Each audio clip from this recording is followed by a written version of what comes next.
Assalamualaikum warahmatullahi wabarakatuh. Bismillahirrahmanirrahim. Alhamdulillahirabbil alamin. Para pencinta Al-Quran dimanapun Anda berada yang dirahmati Allah Subhanahu wa ta'ala, selamat berjumpa kembali dengan channel kami untuk belajar membaca Al-Quran dengan tartil dan dengan tajwid. Mudah-mudahan kita senantiasa diberikan kesehatan oleh Allah Subhanahu wa ta'ala dalam istiqomah untuk menjaga Al-Quran, mempelajari Al-Quran, dengan harapan mudah-mudahan kita mendapatkan syafaat Al-Quran kelak di hari kiamat. Amin, amin ya rabbal alamin. Baiklah para pencinta Al-Quran, mari kita mulai dengan ta'awud dan basmalah. A'udzu billahi minasy syaithanir rajim.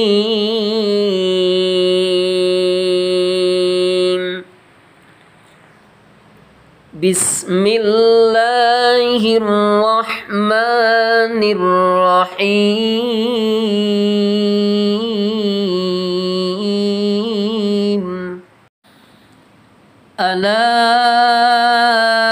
Innahum humul mufsiduna walakin la yash'urun.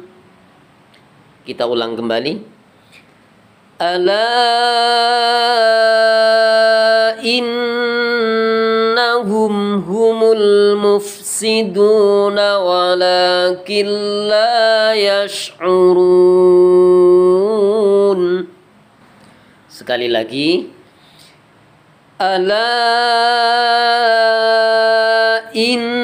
Innahum humul mufsiduna walakin la yash'urun.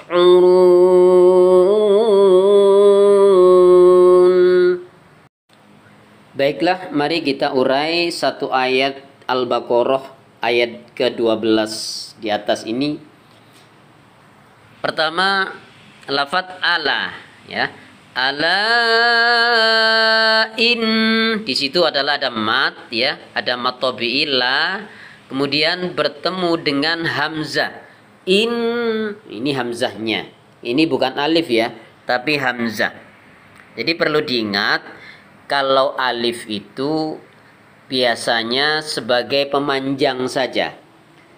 Nah, tapi kalau hamzah ini bisa dibubui harokat, ya. Yang ada harokatnya ini adalah hamzah, baik ada di awal kalimat, atau di tengah kalimat, atau di akhir kalimat. Ini hamzah. Tapi kalau alif tidak diberi harokat. Tapi ini kan kayak sama antara hamzah dan alif, ya.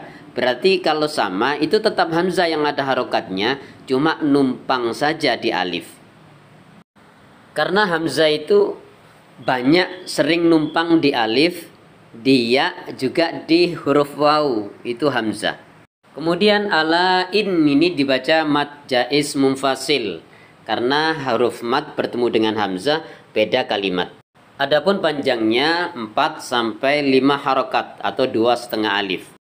Kemudian lafadz innahum, di situ ada nun yang ada tasdidnya, maka ini dibaca gunnah atau berdengung, didengungkan kira-kira 1 alif sama dengan 2 harokat. Jadi prakteknya innahum seperti itu. Kemudian lafadz hum, innahum humul, ada mim sukun bertemu dengan ha. Jadi harus dibaca idhar syafawi karena ada mim sukun bertemu dengan huruf ha, ya, ha besar. Jadi harus jelas. Innahum humul, humul. Demikian prakteknya idhar syafawi. Baik, kemudian kita lanjutkan pada lafadz berikutnya yaitu mufsidun. Mufsidun ini bisa ada 2 bacaan. Misalnya kita tidak kuat ya dibaca waqaf misalnya atau berhenti, maka dibaca mat arid lisukun, panjangnya bisa 1, 2 sampai 3 alif. Mufsidun kalau tidak kuat, tapi harus diulang dari sebelumnya. Humul mufsiduna, seperti itu.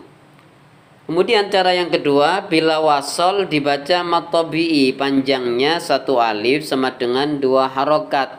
Misalnya kita lanjutkan, kita sambung. Ala innahum humul mufsiduna wala mufsiduna wala. Jadi tidak usah panjang-panjang, cukup 1 alif atau 2 harokat.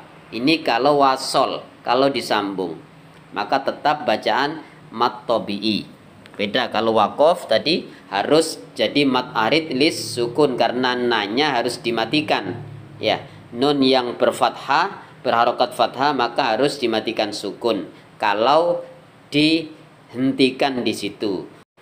Kemudian lafadz wala, la ini dibaca mat tabi'i, panjangnya 1 alif atau 2 harokat. Kemudian berikutnya killa, di situ ada nun ya, ada nun sukun bertemu dengan lam ya, nun sukun bertemu dengan lam, jadi harus dimasukkan ke lam, namanya idgham bila gunnah. Jadi nunnya dimasukkan sama lam, tidak boleh dibaca walakin la yash'urun, tidak boleh demikian, tapi harus killa walakin la yash'urun. Itu prakteknya idgham bila gunnah dengan tanpa dengung.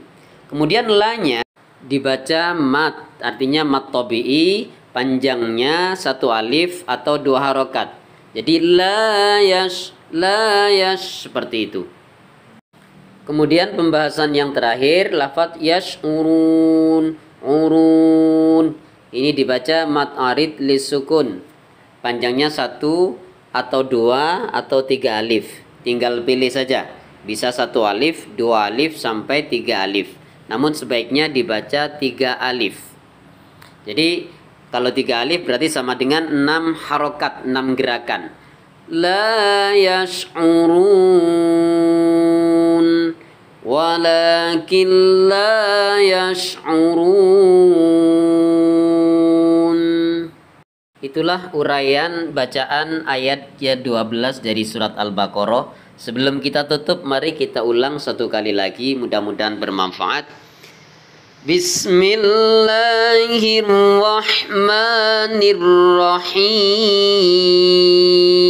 Bismillahirrahmanirrahim. Ala innahum humul mufsiduna walakin la yash'urun. Shadaqallahul azim. Demikian para pencinta Al-Quran, mudah-mudahan bermanfaat. Apabila ada koreksi bisa diisi di kolom komentar di bawah ini. Dari kami selaku manusia biasa tidak lepas dari dosa dan dosa serta kesalahan, mohon dimaafkan dan mudah-mudahan diampuni oleh Allah Subhanahu wa taala. Demikian dari kami, kurang lebihnya mohon maaf. Wassalamualaikum warahmatullahi wabarakatuh.